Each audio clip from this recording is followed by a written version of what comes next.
বিশ্বের সবচেয়ে জনবহুল দেশ ভারত এখন নতুন এক বাস্তবতার মুখোমুখি। প্রথমবারের মতো দেশটির জন্মহার নেমে গেছে জনসংখ্যা স্থিতিশীল রাখার প্রয়োজনীয় সীমার নিচে।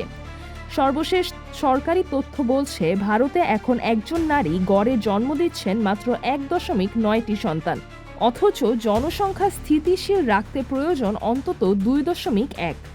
বিশেষজ্ঞদের মতে শিক্ষার প্রসার, নারীদের ক্ষমতায়ন, জন্ম নিয়ন্ত্রণ পদ্ধতির সহজলভ্যতা এবং সন্তান পালনের বাড়তি খরচ এসব কারণে দ্রুত কমছে জন্মহার। একসময় দ্রুত জনসংখ্যা বৃদ্ধির জন্য পরিচিত ভারত এখন উল্টো ভবিষ্যতের শ্রমশক্তি সংকট নিয়ে উদ্বিগ্ন। বিশেষজ্ঞরা বলছেন, যদি জন্মহার এভাবেই কমতে থাকে তাহলে আগামী 30 থেকে 40 বছরের মধ্যে দেশে প্রবীণ মানুষের সংখ্যা অনেক বেড়ে যাবে। এর প্রভাব পড়তে পারে অর্থনীতি, শ্রমবাজার, এমনকি রাজনীতিতেও। তবে ভারতের সব অঞ্চলে পরিস্থিতি এক নয়। সবচেয়ে দরিদ্র রাজ্য বিহারে এখনও প্রজনন হার 2.9।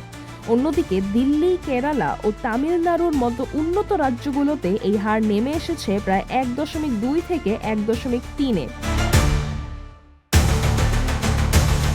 বিশেষজ্ঞদের মতে এখন থেকেই প্রবীণ জনগোষ্ঠীর জন্য স্বাস্থ্যসেবা, পেনশন এবং সামাজিক নিরাপত্তা জোরদার না করলে ভবিষ্যতে বড় সংকটে পড়তে পারে ভারত।